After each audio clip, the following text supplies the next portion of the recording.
Whoa. Thank you.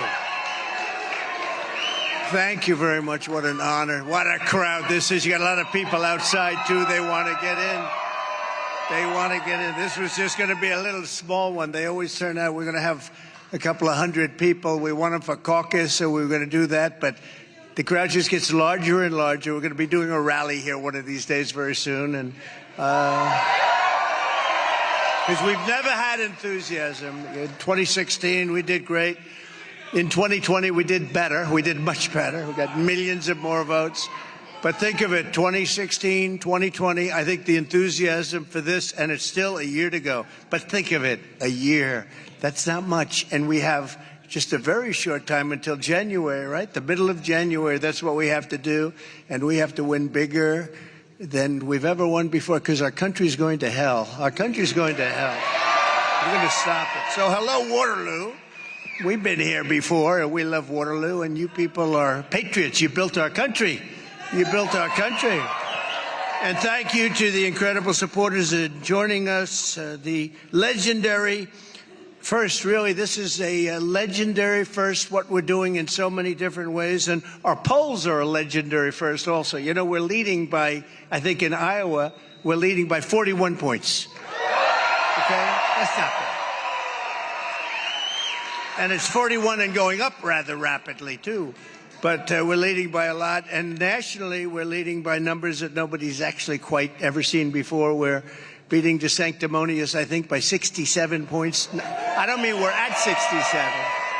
And we're beating them all. And we're beating Biden, very importantly. And most importantly, because we have to get him out of there. He is bad news. We're beating him by 11 points. That was Washington Post, ABC News, where they said, wait a minute. This is not good. They spent like $1 million on a poll. This is not good. Trump is leading by 11. We are going to disavow this poll. They're going crazy. Don't you love it? They're going crazy. I want to thank some of our friends, state representatives, Ann Osmondson. Ann, wherever you may be. Where are you, Ann? In this big crowd. Thank you. Thank you very much. I appreciate it. Charlie Thompson, where are you? Thank you. Thank you, Charlie. That's great. Good job you're doing, too, by the way. Derek Wolf. Derek? Wow, young guy. Good job you've done at such a young age. State Senator Lynn Evans. Lynn, thank you. Thank you very much. And somebody that's been with me, I think it might have been my first endorser all over the nation. You know, I had a lot of early endorsers, but this guy is very special. I call him the Marlboro Man. He's a handsome guy.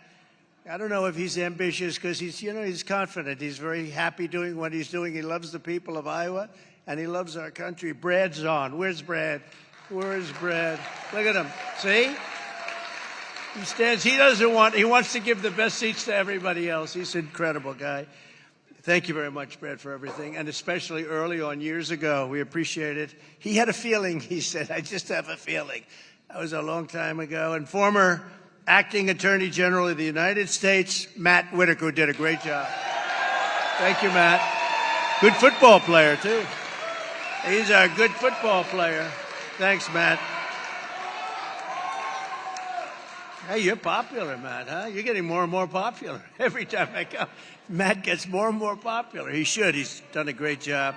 We're here today for a very important reason, to commit to caucus. We know what that means, right? Commit to caucus.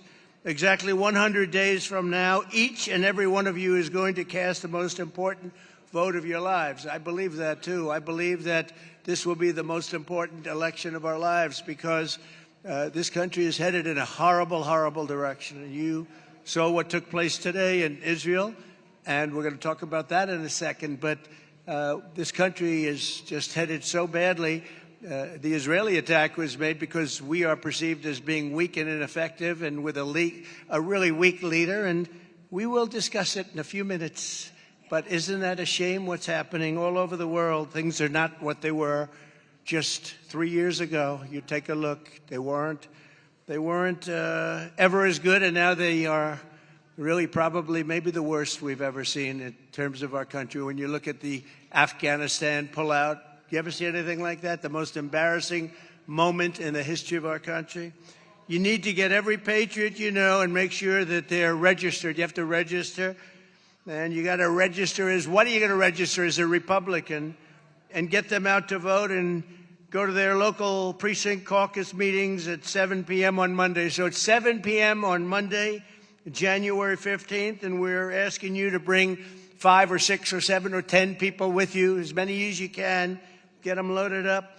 And we want to have a big, beautiful send-off, because then we have to go to war with the communists, fascists, racists, everything else you can be, Marxists.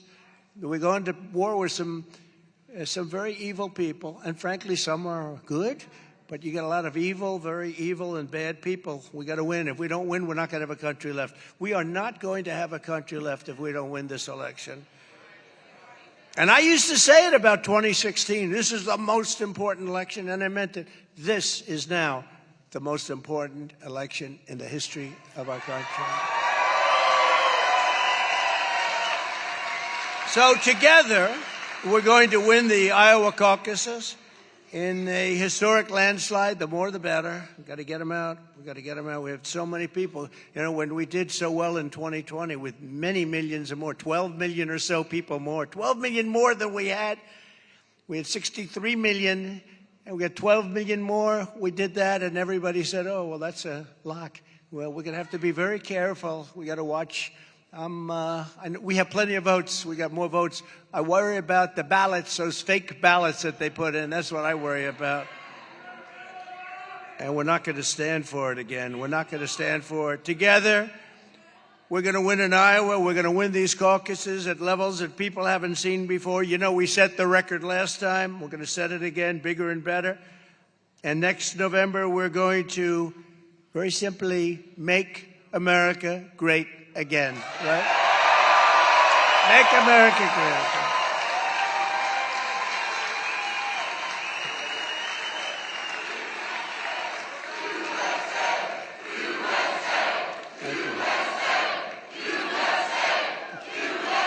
Thank you. Thank you. I've never seen spirit like this. The spirit is incredible. And don't forget, you know, at 1 year, we're not that close. This is like the evening before election stuff, right? But we're everybody's just, they can't wait for this event to take place and turn our country around. It's going to happen fast.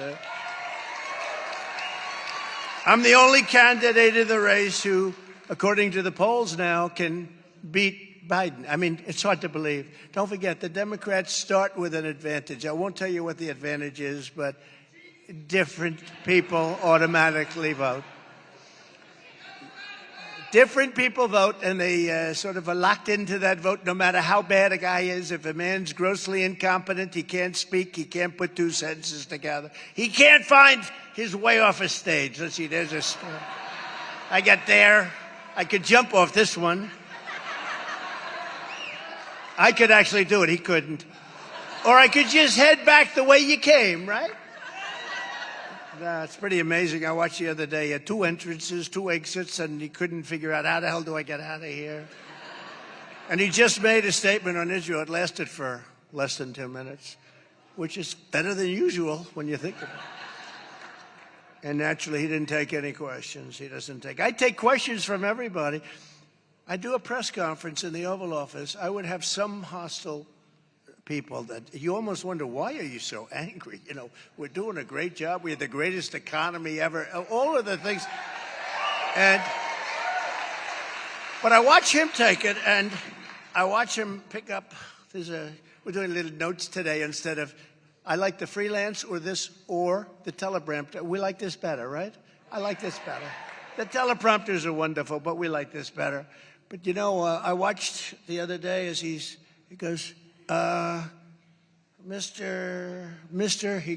Cindy. I said, is there a guy named Cindy around? From NBC. So guy gets up, gives a question, and he looks down, he starts reading the answer. I say, what the hell is going on? I never had that. I was never, when they're screaming questions at me and you got to answer the questions, No, he was reading the answer. But we've seen that a few times, haven't we? It's pretty amazing. It's pretty sad if you want to know the truth. But the Republican primary, brand new Survey USA poll just came out. You saw that one, and that's rated A+. I don't know what that means. I think it means it's a good poll. But it's an A+ poll. We can't say that about a lot of them. And it has us at 65, Ron DeSanctimonious at 9. And as they say, he's sinking rapidly. They're being nice. He's like a wounded bird in the sky. He's coming down fast. In fact, he's actually in 5th place at a certain location that you know very well. But virtually all Americans were better off with a gentleman named President Donald J. Trump.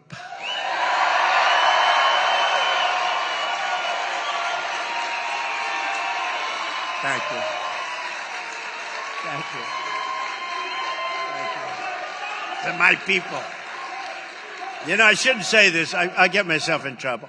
But I get myself in trouble with myself. When he says, I'm not allowed to talk, you say, who the hell's controlling this guy? I know, the people, the Marxists that surround him in the Oval Office, you know, that are all 35 years old or a little bit older, and they tell him exactly. But I will say that we are in a situation where I came and I made a statement, very strong statement. I said, I'm not going to lose Iowa. It was very cocky. Somebody said, sir, that's very cocky. I said, wait a minute. I can't lose Iowa, Nebraska, Wisconsin. Anybody that grows anything, even if you do one little thing of corn, I don't get, because I got you $28 billion from China. So I said, there's no way. I was very cocky. A couple of people said, sir, you should not take Iowa for granted. I said, I got him $28 billion. And I still feel that way, excuse me. Nobody else. And I got it from China. You think that was easy? Not so easy. Because they were very unfair to you. They really were very unfair for years and years and years. And I tell the story that the farmers stuck with me, you know, during that negotiation period. That was a rough period because they said, we're not going to buy anything. We're not going to. And they didn't. You know, they're tough and they're smart. And we did a good job. We negotiated good. We know how to negotiate, you know. We negotiated. We'd made many, many great trade deals, incredible trade deals. But China came back, and I thought I heard $15 million, that we wanted $15 million for them to buy. But I misunderstood them, and I said $50 million. I want $50 million. They said, sir, no, we have it for 15. I said, really? No, I said 50. I want 50. I thought you said 50. So no, we said 50. And I said, all right, I want 50. And we got 50. They're big. That was one I said to the farmers of Iowa, Nebraska. I said to all of them, Wisconsin, great place, Wisconsin, too. We actually won Wisconsin. We won Wisconsin. It took them after the election to determine that, you know. Can you imagine that? You actually won Wisconsin, like it's routine. Oh, well, that's, and when you see some of the other ones that come out, too. But we actually won. But it's a great place. Not their fault. You know, we have a crooked system. We have a crooked system. Not their fault. They were angry. Everybody was angry. It was terrible. But we're going to do something that I think has never been done. You know, one of the things that, the best way to stop the cheating is to swamp them. You know, they can cheat, and they'll cheat a lot. They've already got the same lawyers going, the same thing. And we got hurt by COVID. When COVID comes out, you know, people didn't want to go out. They were afraid to go out, and a lot of things happened. But I always say they use COVID to cheat. But we're not going to let that. We're not going to have that, and we're not going to let that happen. But the way you do win, no matter what, is you swamp them. You swamp them. There's only so much they can do. You know. In other words, they can only cheat so much. Even them, they're going to go for max, but they can only cheat so much. And we have some very good controls in place. But we delivered record increases because, you know, it's actually the two questions I get most is, number one, how do you do it, sir? How do you do it? How do you wake up in the morning and do it? I've been investigated by every investigator in the history of our country. It's the craziest thing. You speak up a little bit about the election. He's an insurrectionist. You take a look at what they've done to people, but they leave people in Portland that have destroyed it, the radical left. And the radical left is far more dangerous, in my opinion, than those on the right. Okay? Does that make sense?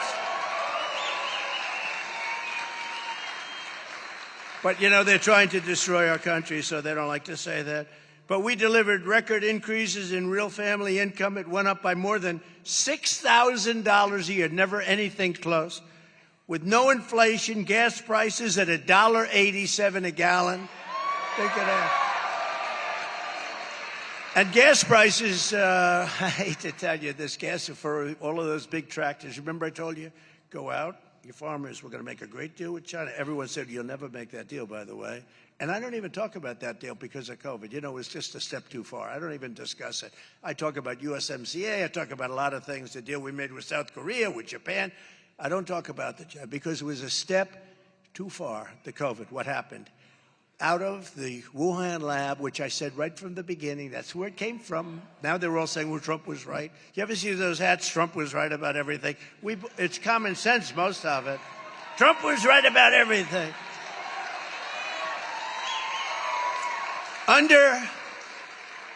Under crooked Joe Biden, you know, I took that name away from Hillary. That was a good day for her. She was so high. She celebrated that night. Because I don't like using it, but it just seemed, we used to say Sleepy Joe, and we could call them both. But I think crooked Joe Biden is better. And I took it away from Hillary. Now we call her Beautiful Hillary. She's a beautiful woman. We call her Beautiful Hillary. And we took... It's a beautiful woman. Great. It's great beauty. And we took it away. And we're using crooked because for Joe, it does fit. Yeah, let's face it. But under Biden, the 30-year mortgage rate recently hit a 23-year high. I'm sure you're thrilled about that. Those of you that are looking for financing and have absolutely no chance of getting it. Because you don't, number one, they don't give you money. Number two, if you get it, you have to pay a number that's crazy. Under my leadership, it hit an all-time low in history. Under my leadership, under what we did, we were talking about mortgage rates that were the lowest they've ever been for people going out and buying a house. That's really good. The Biden 2,000 monthly payment buys you a house worth, as an example, $300,000. And under Trump, it would have been $460,000. In other words, you picked up $160,000 just by having me as your president. And that'll happen again, except much more so. It'll happen again. So you pick up $160,000 in a very short period of time. Now it's going to happen again, much bigger, because we're going to do things like we're going to close the wall. Very simple. We're going to close the wall. Don't forget, we built 561 miles of wall. People hate to say that. You know, if there's a piece of wood laying on the ground, they say, that was a renovation. That wasn't. If there's an old piece of steel that's 40 years old that used to be a little bit of a railing, they say, that wasn't. We're building these things that are 30 and 40 feet high to the exact specifications of Brandon Judd, who's a fantastic guy, Tom Holman. They wanted exactly this. I said, I'd like to use concrete plank. They said, no, it's not as good. We need steel, reinforced steel. We need rebar. We need concrete inside. We need all different materials. I said, that's a little more expensive. You know that, right? But we did everything they wanted. And then we have an anti-climb bar on top. That's what that big steel panel is, which I never like the look. But they say, but it works much better. You can't get by it. It's called anti-climb. So I give you this little information. But we built 561. They said 460, but no, it's 561. We're getting ready to do another 200. It was ordered. It was built. It was all done. The hard part was done and laying there. And then we had a rigged election. And then Biden came in. And now they're selling that for 5 cents on the dollar, I understand. And now he said, let's go out and build a wall. Do you believe this guy? And this wall, they're going to have brand new stuff. This is the craziest. You know, when foreign countries watch all of this, they can't believe it. They say, how can anything? And don't kid yourself, the stupidity of Afghanistan, what happened there is one of the reasons that Putin went in and one of the reasons that China's so aggressive all of a sudden. They weren't aggressive with me at all. They were very nice. They were very nice. I got along very well with them. They weren't aggressive, and Putin would have never gone into Ukraine. He would have never even thought about going. We talked about it. They hated that I got along with him. You know, they think it's a terrible thing to get along. I said about President Xi, they asked me, I said, yes, he's a very smart man. The headlines are, Trump says that President Xi of China is smart, meaning it's a compliment. I said, no, what am I supposed to say? He controls with an iron fist 1.4 billion people, and they want me to say he's a dummy. He's not a dummy. And they've got our number now because we've got a dummy. We have a legitimate dummy. We have a legitimate dummy. So together, all of us, we created the greatest economy in the history of the world. The history of the world. In fact, we really did it twice because we did it after COVID. COVID came in. Nobody knew what the hell it was. We did an incredible job. We've never gotten enough credit for the job we did with COVID. But that's okay because we got a lot of credit for other things and we got a lot of credit for the economy. But we did it twice. We built back the economy. The stock market was actually higher when we handed off on January 20th. The stock market was higher than it was just before the China virus came in. I call it the China virus because I like being accurate. You know, it's good to be. I also fought for, and nobody did this. I fought for the farmers. There's never been a president that fought so hard for the farmers and did so much for the farmers. And we ended in addition. How many people in this room are actual farmers? Real? Okay. That's good. That's pretty good. That's pretty good. Everybody's indirectly related. She's a farmer, definitely. She's a good-looking farmer you are. But we also, in addition to the $28 billion, we ended the NAFTA disaster. It was the worst trade deal ever made in the history of our country. And we replaced it with what many say is the best trade deal, the USMCA. That's Mexico-Canada.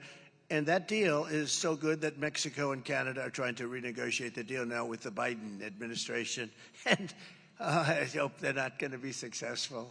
For years we had to suffer with NAFTA. Then we make a great deal, and they want to renegotiate the deal. They better not renegotiate it. Under and unlike Ron DeSanctimonious, I've been unwavering because, you know, he was against ethanol, totally against. Now, all of a sudden, he came out for it the other day. I'm so impressed. One thing about a politician, because I've dealt with politicians all my life, then all of a sudden, I never thought I'd be one. And I guess I am a politician. But I will say one thing you always see with a politician, whatever they're in first, that's where they go. So he's coming. I heard he made some fairly positive statements about ethanol last week, finally, because he tried to kill it entirely. But guaranteed one thing for certain, he will try and kill it as soon as the election's over, if he wins. And if he wins, that'll be, I think it will be an electoral miracle based on the numbers. But he'll go back. Ron also, and some of the others, but Ron was very destructive on Social Security. He wanted to raise the minimum age, and he wanted to toy with it, and he wanted to weaken it. And I said, these people, they deserve it. We can do other things. Like, we can make so much money by doing a thing called drill, baby, drill. We don't need this. We don't need this. You know, we have more oil and gas than any country in the world. Most people don't know that. And it's very good, high quality, not like Venezuela. Do you believe we're buying their tar? You know, they have tar. It's very thick, very heavy, costs a lot. And you know where it gets refined? You know, for the environmentalists in the crowd? Let's see, there's a woman back there. For the environmentalists that hate this whole concept, it's refined, it's cleaned and refined in Houston, Texas. So this tar gets brought in because it's very, very heavy and very not good. But with money, you can make it beautiful. You can make it into a fine champagne if you want. But what happens is they bring it in, and all of those fumes go into the air. In America, isn't it great? So, you know, when I left, we had Venezuela on the run. We would have had something, and now they're buying oil from Venezuela. The whole thing is crazy. It's like April Fools. Everything is the same. We want open borders. We want no voter ID. Think of it. Everything they want is the opposite of what it should be. They take the oil from Venezuela and make the dictatorship wealthy as hell. They're sending out all the people. You're going to have like 15 rich people living in Venezuela with numbers that are going to be staggering. But, you know, Venezuela was ready to do an old foldo, and then this guy came along and he started buying their oil. I don't even call it oil, but buying their oil in numbers that nobody's ever seen before. It's a horrible thing that's happened.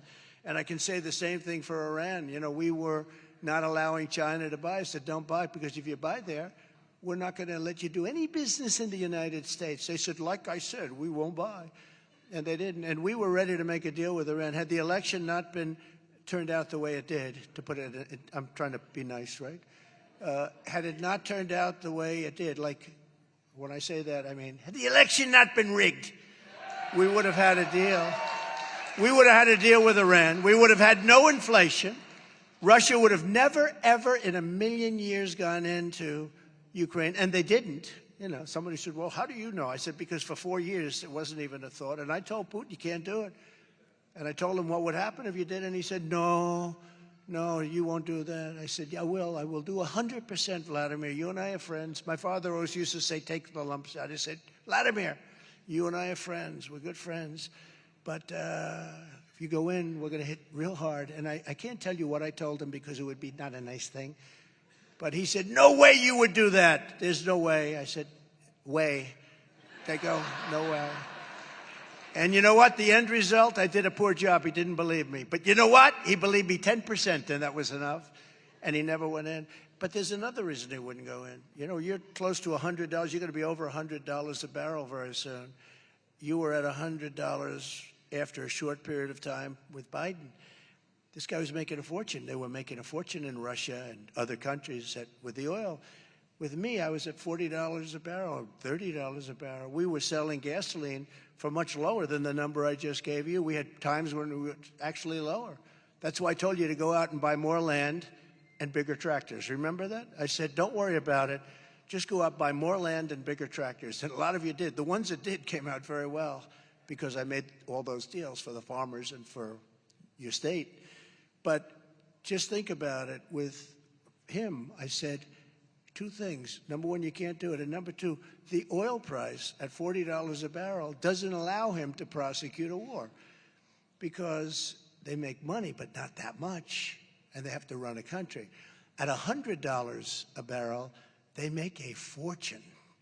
I mean, he'll be the first person to make a lot of money because right now they're making a tremendous amount of money. And isn't it interesting that Biden keeps talking about, you know, Ukraine and all, and everybody feels badly for Ukraine. One thing I have a problem with, though, is Europe, which is right there. And, you know, Europe is essentially the size of us if you add all the countries together. It's basically the size of the United States. So if you look at it, Europe, so they're at $25 billion, and we're at $200 billion. Only a stupid person would make that deal. Why would they do that? I did that with NATO, too. You remember I said, no, wait a minute, everybody owes us money. They were delinquent. Almost every country was delinquent. And I said, you can't be delinquent. You have to pay. Otherwise, we're not going to protect you. And the head of a country actually stood up in a closed meeting. The press knew about it, very little reporting because it was too positive, and said, sir, does that mean that if we get attacked by Russia and we aren't paid up, you will not protect us? I said, yes, that's exactly what that means. Now, normally that would be a very controversial subject. But what happened is the money, hundreds of billions of dollars came pouring in. And Secretary General Stoltenberg, who's the head of NATO, was then and is now, it's a good man. I don't know if he'd still say this, but he said, Trump, that's the greatest job I've ever seen. He'd been working for his entire term trying to get other countries to pay, and he couldn't. And when I came in, everybody was just, the money was pouring in like gravy, so it was a great thing. And that's the money they have right now. But now we're doing the same thing. All you have to do is ask. If I ask you up, I say, look, here's the problem. We're in for $200 billion, and we have an ocean separating us, right? You're in for $25 billion, and you have no ocean separating you. Why aren't you paying up? And they would say, well, blah, blah, blah. You know, they always have. But if I say to pay up, they'll pay up. And they should equalize. If they're going to do this, they should equalize. Why are we $175 billion more? And I can tell you why, because we have stupid people representing us. That's why. And it's not a hard thing to sell. It's not a hard thing to sell. They understand it. Actually, I went to some countries, and I got deals so easy. They said, we've been waiting for you. We've been waiting. They just immediately agreed because it was so ridiculous. Japan, Prime Minister Abe was a great man. He was, as you know, a horrible thing happened. Shinzo, one of the people I like the most, and assassinated. Can you believe it? Assassinated. And he was but he was an amazing guy. And I said, you know, Japan's really taking advantage of the United States, Shinzo. We have to do something. He said, I know. I said, what do you mean? He said, I know you're going to be coming. And we ended up making an incredible deal for farmers, manufacturers, and everybody else. I mean, we had a horrible deal. We ended up making it a fair deal, you know, a fair deal.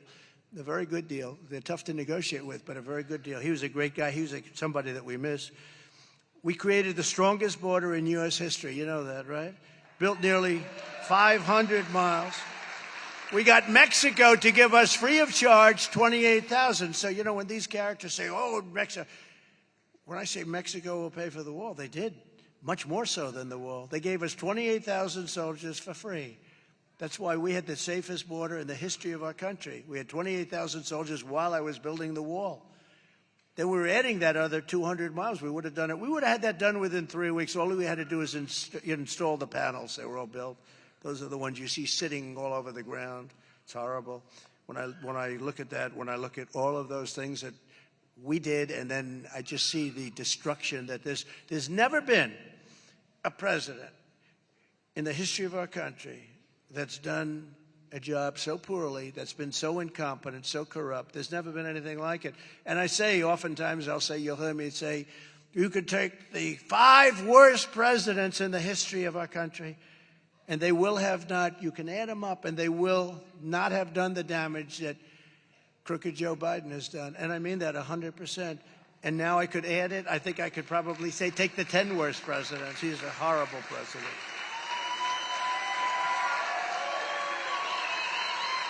The only one that loves him, really loves him, is Jimmy Carter. Jimmy Carter's in this. Thank you. I got that thing off my back. No, I think Jimmy Carter's going to go down as one of the greatest presidents in history by comparison to crooked Joe Biden. I think Jimmy was great. So it's nice, you know, he's pretty old. And he might even say, I really like Trump. He actually used to say, I really like Trump, I really like Trump. Then the Democrats got to him, and he changed his tune pretty quickly. But he did. He liked me. But he's the one he's very happy with the job that Joe Biden is doing, which is basically a non-job. You know, if he would have gone to the beach, he's got a consultant somewhere. This is the worst consultant in politics that thinks he looks good in a bathing suit, right? No, he spends so much time at the beach. You know, how do you do that? And, you know, I have a much better body than him. But I'm not really sure that I want to expose it with the sun blaring down, the sand, the surf, the wind, you know. I mean, you know, it's not a pretty sight. And they make those chairs, they're actually miracles. They weigh like 3 ounces. They're meant for a child to carry. A child or a very old person to carry. Very, very old. I mean, like really old. And they weigh like, you know, ounces, right? He can't lift it. Remember when he said, I'd like to take him to the back of the barn. And I'd show him, I think I could go like this. And he'd go down. No, I think so. I hit a long ball. I hit a long ball in golf. I'm good golfer, all that stuff. This guy, I could hit a drive. It would take him 4 shots to catch up to where my drive is. But he used to talk about how he wants to take me to the back. And no, the press never criticized him for that. If I said that about him, they'd say, how violent. He's bringing violence into the equation. No, these are sick people. But if you want a president who leaves $500 million worth of wall materials, think of this, rusting in the desert, rusting in the sand, while illegal aliens stampede into your communities, walking over those panels, just walking right over them. They're laying there rusting and rotting brand new, beautiful stuff. Then you should vote for crooked Joe Biden. If, on the other hand, you want a president who will seal the border, and by the way, let people come into our country, but they have to come in legally. Is that okay? But we have to stop the invasion and reclaim our sovereignty on day one, and that's what we will do. We will, because right now we don't even have a nation. Between our bad elections and our open borders, you need borders and you need elections, and then you start going from there. And we have horrible open borders. Who would even think of it, the people coming in, think of it.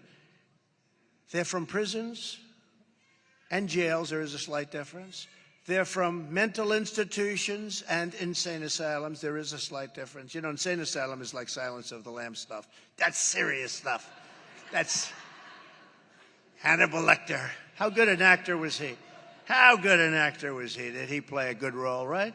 But insane asylums, they're emptying them out. Mental institutions, and then, of course, terrorists are coming in.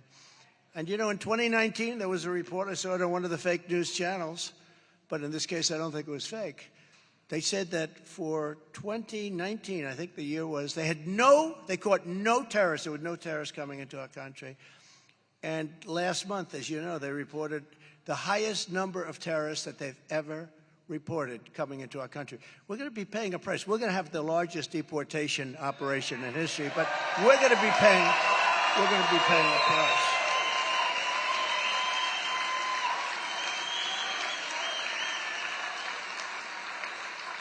So as you also know, I appointed nearly 300 judges and 3 great Supreme Court justices who gave us incredible, incredible victories. You know, last week, I don't know, 2 weeks ago, if you go to college and you have bad marks and they let you in, but they don't let somebody else, it's called the merit system. They approved the merit system. Even I was surprised by that. They approved a merit system. So now you get into places, but in particular, in this case, colleges, you have good marks and somebody has bad marks. You get in. Before, other people got in for all sorts of reasons. They approved the merit system is what this country is all about. Is that amazing? And something that when politicians learn how to talk about it, they ended Roe v. Wade. They ended it. And politicians just don't know how to talk about it. And we talk about it, and we talk about it proudly, but they ended Roe v. Wade. But I watched some of the politicians, some of your local politicians actually, talking about it. They don't understand. The Democrats are the radicals because they'll kill a baby in 4 months, 5 months, 6 months, 7 months, 8 months, 9 months, and even after birth. They're allowed to kill, in some cases, after birth. You remember the crazy former governor of Virginia, where he was explaining what happens. And then if it's after the 9th month and the baby is born, you put the baby aside, you discuss with the mother, and if the mother doesn't want the baby, we execute the baby. This is part of their thing. Now think of it. So they're the radicals, but you have to say that. You know, they always make the pro-lifers the radicals. They're the radicals. And when you think, now I happen to be like Ronald Reagan, the exceptions, rape, incest, life of the mother, the exceptions, 3 exceptions. I happen to be there. I think 75% or so, I see polls, I don't know. You have to follow your heart. But very hard to win elections without that, to be honest. Very hard to win. But you have to be able to speak about the subject. What happened was an incredible thing. They've been trying to get it for 52 years. They failed. For 52 years exactly, they've been trying to get it terminated, bring it back to the states. So many different things we won. But before, we had no power to negotiate. A pro-lifer had no power to negotiate. Now you have massive power to negotiate, and something will be negotiated because you have 2 sides to every, you have people with other views, but we have a very strong view. But we had no power whatsoever until I came along and appointed 3 people that made this possible. And so you have now massive power to negotiate. And remember, again, you have to say, again, you have to follow your heart, but the exceptions, but you have to say, and it's so important, you have to say, they are the radicals. We are not the radicals. You can't kill. One thing, every poll says, regardless of what side you're on, and it's very even, it's about 49-51, and then it's 51-49. It switches over the years. This is for decades it switched. But you have to be able to say what's in your heart. You have to be able to fight for that issue if you believe in that issue. And a lot of people believe in that issue. But now for the first time, you have tremendous power to talk and to negotiate. The one thing the polls all say is that after the 4th month, or at least a certain number of months, everybody, no matter how much on the other side of the issue they are, don't want to see the baby killed. Everybody. And under Roe v. Wade, they could execute the baby at any time. You remember when I said with the debate, you ripped the baby out of the womb with Hillary. I said she's willing to rip the baby out of the womb in the 9th month. And the whole place winced. Even she winced. Because nobody wants to see after a certain time, any time, but after a certain time, almost 100% of the people agree in the 7th month, the 8th month, the 4th month, but the 9th month and after birth, they don't want to see that happen. They don't want to see that take place. So when you speak about it properly, perhaps like I just spoke about it, I don't know, but when you speak about it properly, otherwise it's been a very devastating issue. That's what happened in the midterms. You had politicians that had no idea how to talk about the issue. It was new. It was shocking because nobody thought it would happen. I got that for you. And I got that for a lot of people they consider that to be the greatest achievement. But I just say, speak about it properly. Speak about it right. It's an amazing thing that happened. And now you have tremendous powers of negotiation. And some people say, oh, Trump isn't pro-life enough. And other people look at him and say, I don't care what he's saying. That's the guy that got us here to talk in the first place. Because nobody else could have done it. Nobody else could have done it. So you're going to speak about it. You're going to speak about it properly and intelligently. It's a very, very complex issue and all. But we did a tremendous thing. Because remember, nobody, at a certain period of time, nobody wants to see death to those babies. Nobody. Almost, you could say, almost the most radical people on the other side. The Hamas terrorist invasion of Israeli territory, and the murder of Israeli soldiers today, and the brutal murder of citizens is an act of savagery that must and will be crushed, it has to be dealt with very powerfully. This is a time where the United States needs leadership. We don't have leadership. But Israel is at war, and the United States obviously is going to stick with Israel, and strongly. The war happened for 2 reasons. The United States is giving and gave to Iran $6 billion, $6 billion, over hostages. And, there was a very good trade. They got 5 hostages. We got 5 hostages. Okay, that's the good news. The bad news is, and their hostages were tough, by the way, I have to tell you. That was, okay, let's assume they're doing just fine. But it was 5 for 5. But in addition to that, we agreed to free up $6 billion. And that is an absolute disaster. And I would not be at all surprised if part of that tremendous wealth that they just accumulated went into all of a sudden watching this level of aggression. They didn't have that level of aggression with me. They didn't have it. This would have never happened with me either. You know what wouldn't have happened? Ukraine wouldn't have happened. Taiwan and all this tough talk with Taiwan wouldn't have happened. And what's going on with Israel right now, people were shocked. I wasn't shocked because 2 weeks ago we gave them $6 billion. Think of it. So we get 5, they get 5, but the difference is we have to give $6 billion. $6 billion! Does anyone know what a billion is? $6 billion. It's like it's water. And we have now, our country is a perceived, we're really a country that's looked at with this tremendous perceived weakness with a grossly incompetent and corrupt president. He's an incompetent man. He's corrupt. I don't know if he makes it to the starting gate. I guess in a way he does. We want to, and I say it all the time, and I mean it 100%. I would rather that Joe Biden right now, instead of being one of the worst presidents, and I think without question the worst president, the most corrupt president, the most incompetent, I would rather have him be a great president, even though that would mean likely we wouldn't be doing this, either that or we wouldn't win.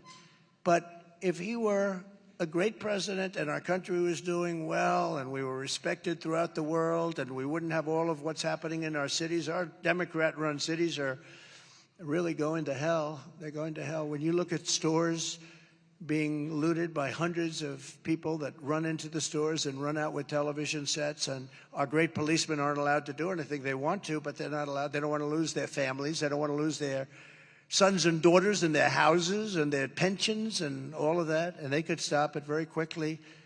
And we just allow them to roam in and roam out. Everybody's out there. You have cameras. These same cameras are out there shooting these people walking out with television sets. Then you announce these big department stores and drug chains are leaving the city. You look at what's gone on with New York and San Francisco and Chicago and Los Angeles, and all, I mean, they have one thing in common. They're run by liberal Democrats that they don't want to do anything to murderers. They leave murderers alone. Like we have an attorney general in New York. She's grossly incompetent. She's an evil person. She's a terrible, terrible attorney general. Businesses are fleeing. She goes after Trump, but she doesn't go after murderers all over the place. And we have to get that.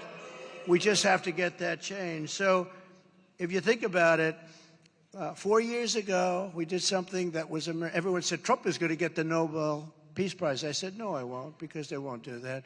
They gave it to Obama immediately upon taking office, and he actually said he has no idea what he got it for. I did more deals to save people's lives, but I did something called the Abraham Accords with some tremendously talented people in the administration. And had the election been on the up and up, we would have had that whole thing would have been signed, sealed, and I think I would have had Iran in there too. I think you would have had massive peace, but the Abraham Accords is a phenomenal thing. But think of it, so 4 years ago we had the Abraham Accords, and today we have Israel being attacked, viciously attacked. It's a big deal. It was a big attack with a lot of dead people all over the place. Who would think that? And the only difference is, I believe, it's a difference between one president and another president. And there are many other things. You wouldn't have inflation because energy caused inflation. And this guy stopped. You wouldn't have Ukraine because at $30 and $40 a barrel, he wouldn't be able to afford it. But I say much more importantly, he wouldn't have done that to me. I told him not to. You can't do it. You can't do it, Vladimir. And he wouldn't have done it. But even if he wanted to, he wouldn't have been able to, at $30 or $40 a barrel, wouldn't have been able to prosecute that war, wouldn't have been able to do it. And you wouldn't be having all the problems that you have right now with China. China's become very hostile. They weren't hostile with me. They weren't hostile with me. They called me sir.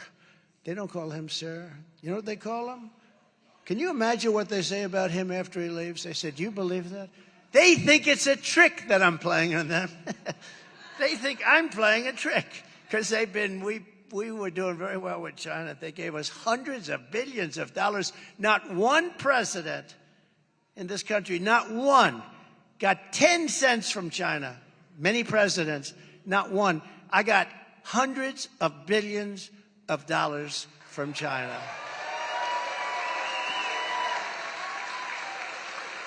So we're going to obliterate the deep state. We did a lot of work on that. We got rid of Comey and a lot of guys, but then we got the whole thing with that dust flying over from China. We had to do it, but we're going to get rid of the deep state. They're bad. They're hurting our country. You look at what they're doing with weaponization, and now it's politics.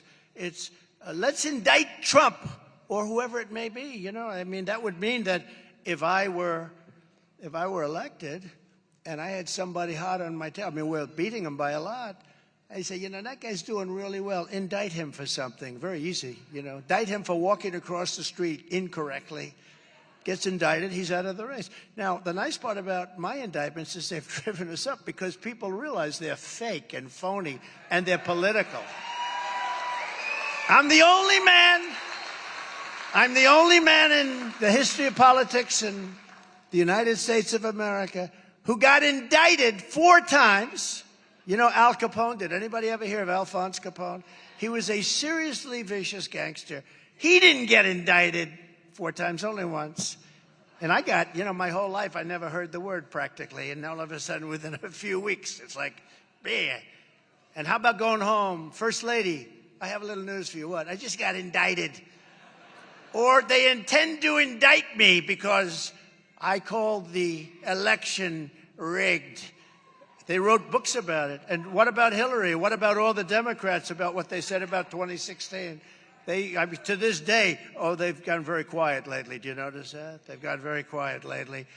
No, I'm the only person that ever got indicted whose poll numbers shot up through the roof because the people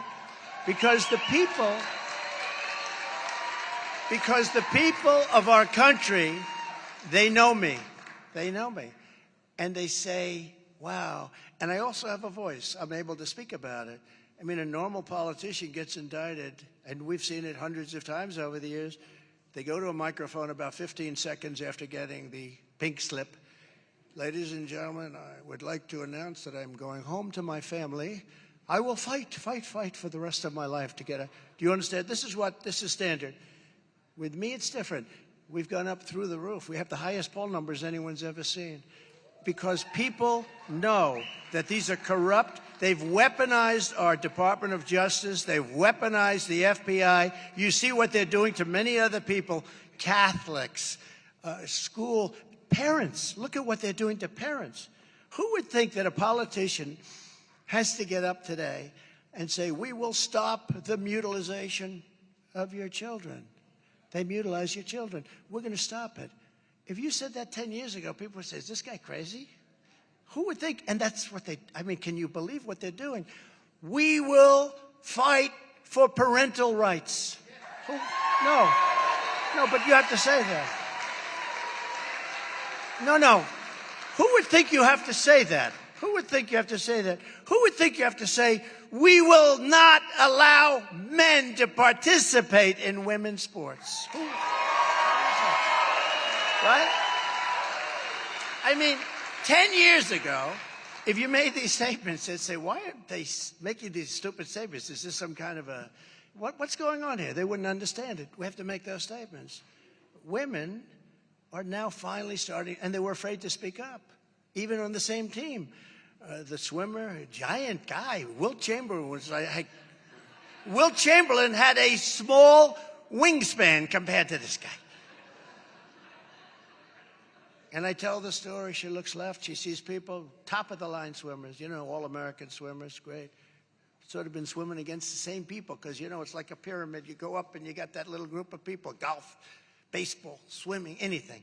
Weightlifting, the weightlifting's the worst because it shows it's so obvious. But she looks left, she sees her friends that she's been competing with for 10 years. She looks right, she sees the same friends he's competing with. But she's going to break that record. But she notices a person standing alongside of her, and he's looking up. She's looking up, and he's a giant. But he transitioned. And I always say, and she goes, this is going to be more difficult than I thought. She wants to break the record. And she goes in, and then she's sadly bad. You know what happened to her? Badly injured. She was injured because the speed of him going by her was so fast that the wind knocked the hell out of her. She suffered from massive windburn. Massive windburn. But she's okay now. No, it's so ridiculous. And the guy finishes the race and he sits down to relax while they're... It's so horrible for women. It marginalizes them. It's so bad. And they don't speak up enough. The weightlifter you saw the other day, I think it was 150-pound difference. A young woman, the top of her class, the best. And they put a quarter of an ounce on one side, a quarter of an ounce on the other, and she couldn't make it. I don't like to do this because, my wife, I have a wonderful wife, the great First Lady, who's very popular. She says to me, darling, I don't like when you do the weightlifting thing or even the swimming thing because it doesn't look presidential. I said, let me tell you, it's much easier to look presidential than it is to do the shtick that I have to do at these places. And this is why we have, and she doesn't like when I dance a little bit going off, Okay, she's watching now. Okay. We'll put it nicely. I was going to say, is the president, is she wrong or right? We're not going to do that. We're going to say it a little different. Who likes to see just a tiny little dance on the way out?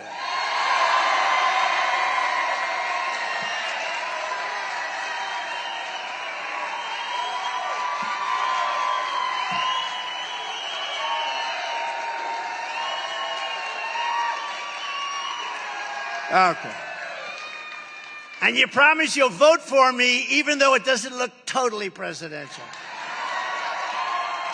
By the way, I won't be doing that dance in the right places. You understand that. We do that dance because we're actually happy because we see something happening. We're going to turn this country around. That's worthy. That's worthy of dancing. But we're going to stand up to communist China. We'll secure the elections. We'll fully defend our Second Amendment, which is under siege. You know that. 4 years, I didn't do a thing. We didn't touch it. And that was not easy. We will bring back free speech in America, and we'll defend the Judeo-Christian values of our nation's founding. And just in finishing, and it's been an honor to be with you today. It's really fun. It's really fun. You know, when you have love in the room. I have friends that say, how do you do it? How do you get up before a crowd like that? And I got all these maniacs in the back doing with the television, too. You know, that's a lot of people. It's millions of people. How do you do it? And I say, it's easy because there's so much love in these rooms. It's true. It's much easier. If there was great hostility, it is. It's much tougher, but there's incredible love in these places that I go to all over the country. There's never been anything like it. There's never been more enthusiasm. I've never seen anything like it. And all we have to do, we have to hold for 1 year. We got to do our January for your state. You got to do it. Iowa in January. So on January 15th, it's a Monday, show up. You got to do that. You got to show up and grab your friends and get in there defeating crooked Joe Biden. I think it's one of the most important things. Can you imagine this guy with more time? Even having him in there for a year is horrible because the damage he's doing to our country. Because we have to do something. I don't know if you looked at the border pictures today. Thousands and thousands, they're pouring into the country, and they don't do anything about it. And, you know, look, they can't be stupid because anybody that can cheat on elections like that's not stupid.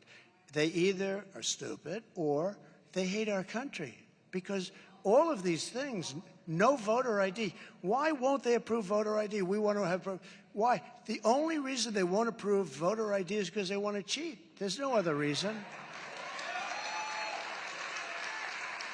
You know, the Democrat National Convention that was held, the last one, they had IDs that were so big, that were so egregious. It was sort of like this. It was like this. It was chained around their necks. It was like that. Face, fingerprints, everything. They had everything. But not for voting. We don't want it for voting. If you buy a loaf of bread, you got to have your ID out. But for voting, you don't. No, it's a horrible thing. These are people with bad intentions. That's all it is. So we're going to defeat Crooked Joe. We're going to defeat the Democrats. We're going to turn our country around. We're going to make it great. We're going to make it better than ever before. We have to move, though. We have to move. So text, and we want you to get involved. And so text Iowa to 88022 or sign up at ia.donaldjtrump.com. And get involved. You know, we kept you first. You know that, right? It was only me. It wasn't anybody else. No other politician. I hope other politicians around don't take credit for it. Brad, I don't think they take credit for it, do they? The only one I'll give credit for is Brad. Brad, because he wouldn't let me do that, right? He was a great guy, that guy. It's funny, those early people, you just never forget them, right? I'll tell you, you never forget them. I got to get him to run for another office. I think he's been there. They love him so much. I think he's shaking his head. They love you so much they wouldn't let you do it, your people. But I just want to say we have to win this. We have to win it big.